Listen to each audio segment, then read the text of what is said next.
Our final day was the climax of our entire experience in Karelia. We woke up at 6 a.m. to hurry to the port of Sortavala to catch one of only 2 pilgrimage boats each day that go to the Holy Island Monastery of Valaam. Located in the middle of Lake Lagoda, the largest lake in Europe and bordering on both Russia and Finland, Valaam Island was originally the site of one of the largest pagan temples in all of Slavic culture. The monastery was founded in the 10th century by Saints Sergius and Herman of Valaam, and they actually built it on top of a former human sacrificial site that the local pagan tribes used and inhabited as an offense to their former god and as sort of a reclaiming for theirs. The church was an outpost for wars of the Orthodox against both pagan Swedes and Lutheran Finnish and even the Catholic Church all throughout its history. In fact, during the Second World War, the monastery was heavily damaged due to both Soviet and Finnish claims to the territory,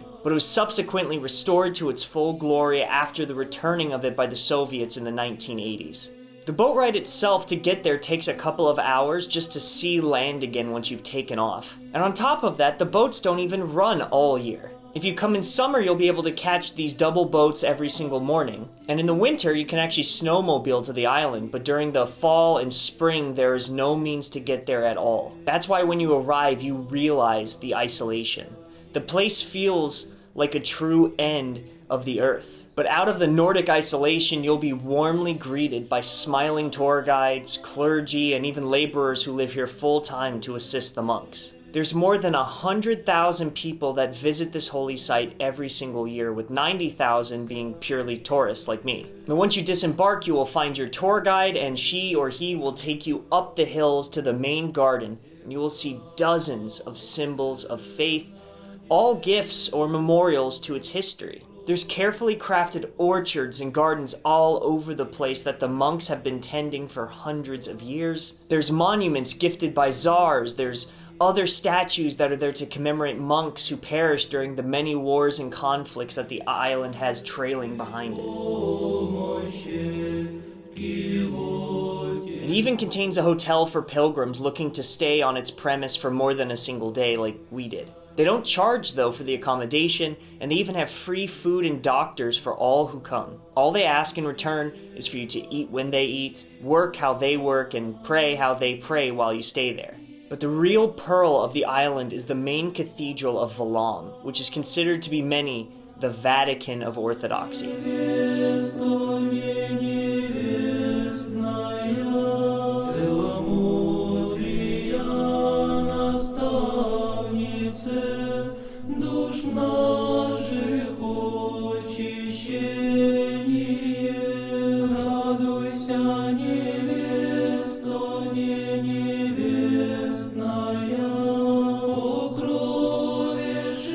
In case you were wanting to tour here yourself, or you're just curious, women can enter here, but it's required that they wear a long skirt and a veil over their heads, which if you don't have either of those, which none of the girls I went there with this time had them, they provide them in the gateway and you just wrap it around yourself. Most of these modern structures that you see on the island were actually constructed by order of Peter the Great himself in the 1700s, with nearly nothing standing from the time of the saints who originally founded this monastery, as they built it in wood, except for their bodies themselves and some of their other relics, which are still housed in the lower chamber of the main cathedral. And boy, is this main cathedral almost ethereal. It's hard to believe something so dreamlike exists in such a tremendously difficult northern situation. Now, like a lot of these churches, you typically can't film in here, and I didn't, I promise.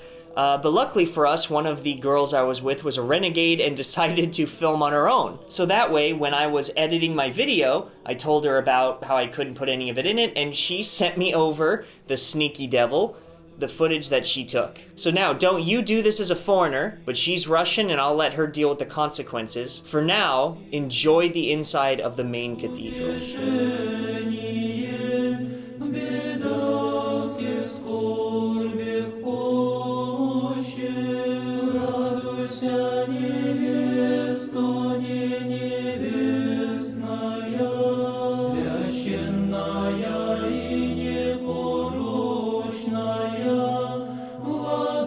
Владычице всепедая.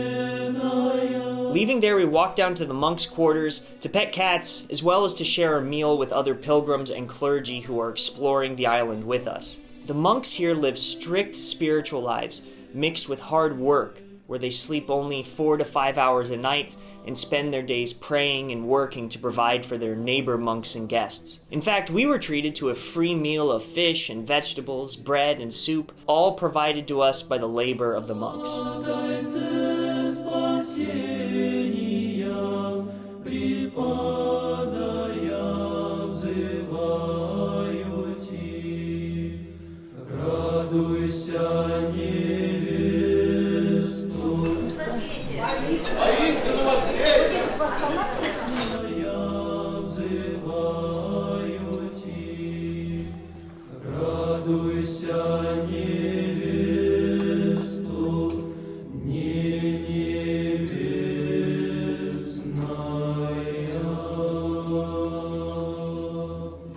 It's a hard reminder looking around here, though, that most of these buildings were commandeered after World War II to house disabled war veterans to live out their lives. And as nice as that sounds, it's not as hopeful as it might seem, as they weren't so much asked to come here as much as they were told to come here. Then, when you leave the monastery walls, you're once again acquainted with the rugged island that pagans once held to be one of the highest spiritual places on earth. Thousands upon thousands of human sacrifices littered this mystical place, and you can feel it, absolutely, when you walk around. In fact, one of the major symbols of Karelia kind of explores this. There are these famous stone carvings, one of them being of a devil or a demon. They were so terrified of its great evil power that they personally carved an Orthodox cross over it to prevent its magic from leaking out. It's a weirdly perfect, poetic mental picture to summarize much of Karelian religious history. On a more positive note, Valaam is known around the world for having a particular form of chant called Valaamski chant, which is actually what all the music in this video that you've been listening to is made from.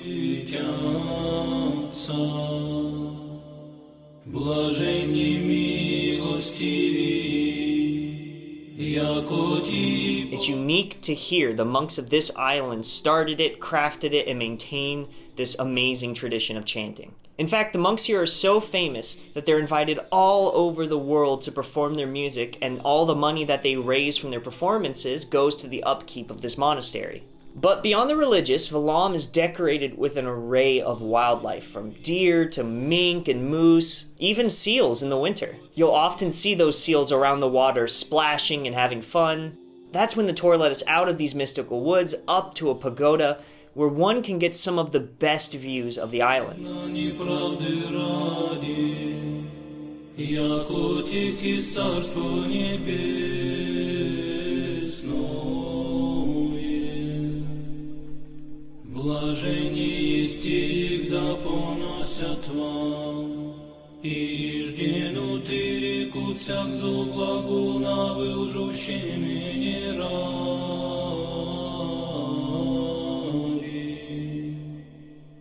Радуйтеся и веселитеся, яков-да ваша много на небесе.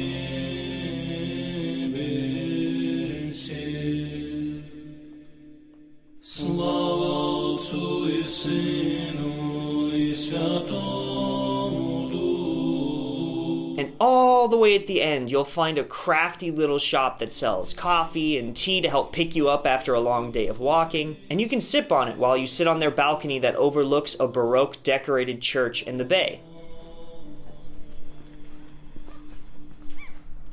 It also had some cocky seagulls that like to talk smack. But they weren't so tough when you walk up to them. Many areas on the islands are actually named after the parts of Jerusalem in the Bible because there were ascetic monks that lived here that desired to make this new place a new Jerusalem of sorts on earth. And so they actually have their very own Mount of Olives, their own Garden of Gethsemane, and so on.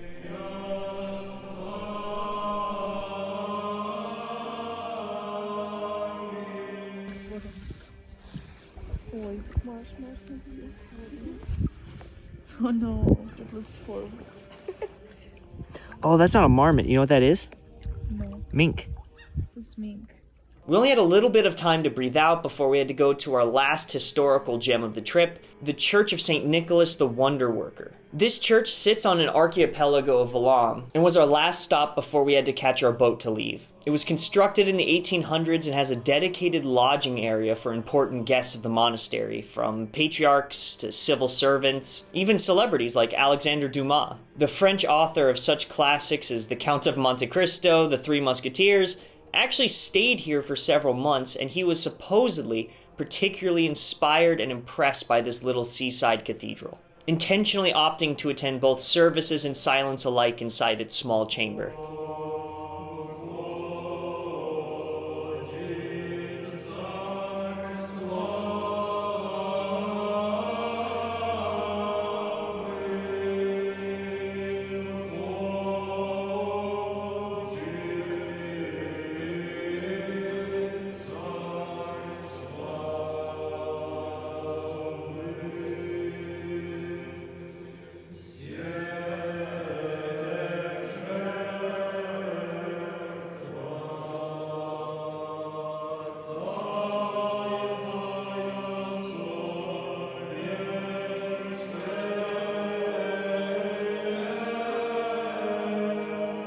We finished the trip laying down on the rocks by the water for a brief nap, along with many other people exhausted by their long days riding around. You can even find remnants of old bricks and pottery by the water here from centuries of people that have been here before you. But it was time for our boat to bring us back, exhausted and frankly overwhelmed from all the sights that we had to process. And how do we do that when we're supposed to travel back to Moscow tomorrow?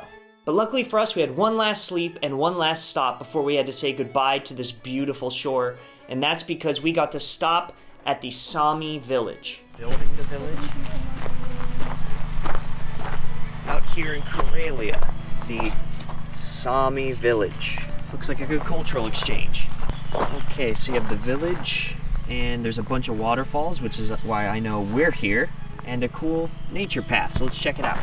The Sami are a far northern tribe that live alongside the Karelians here. They lived in teepees and farmed reindeer as a source of sustenance. Let's see if I can... There they are. Some real Sami reindeer.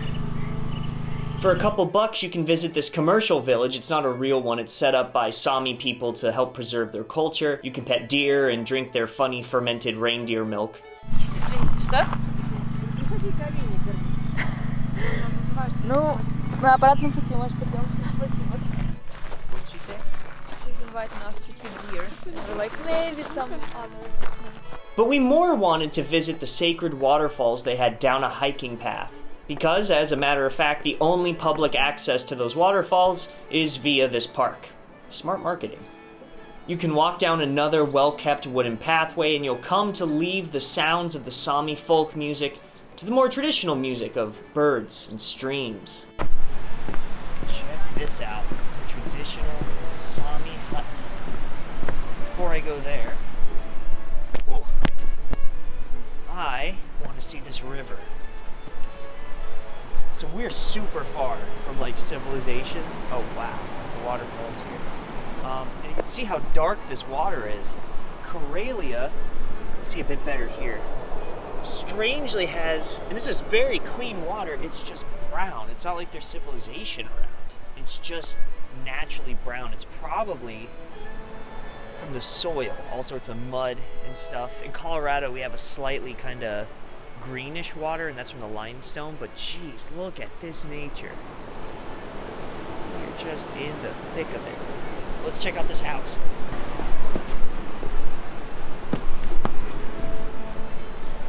Well, hardly a house, more of a hut. But regardless, a little bit farther up, we have some waterfalls. So let's check those out.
Beyond being a perfect place to get your Instagram fix, this place has odes to traditional Karelian and Sami history. They even reconstructed some structures that helped the Karelians modernize, like this beautiful watermill.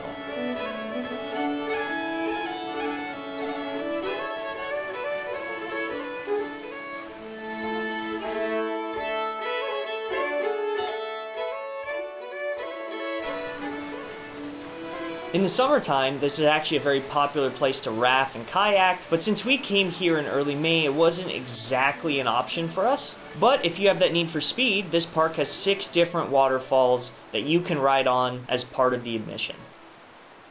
On a side note, one of the things that we found endlessly fascinating about this place was the sheer size of some of these anthills. It's hard to show you on camera how big they are, but I'm 6'2", in freedom units, 187 centimeters tall. And they're up to nearly my hips. So they're probably about 3 feet, maybe a meter tall. Man, Karelia is just so full of small surprises like this.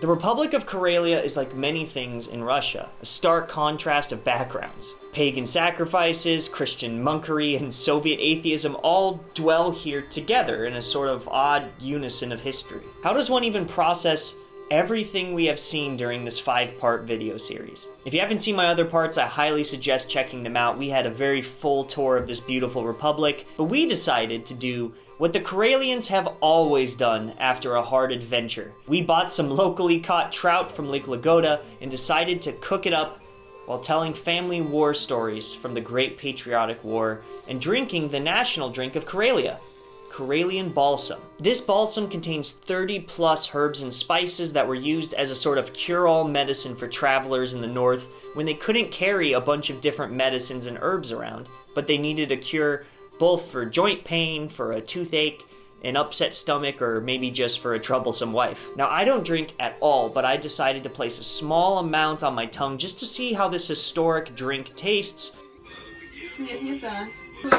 And, well,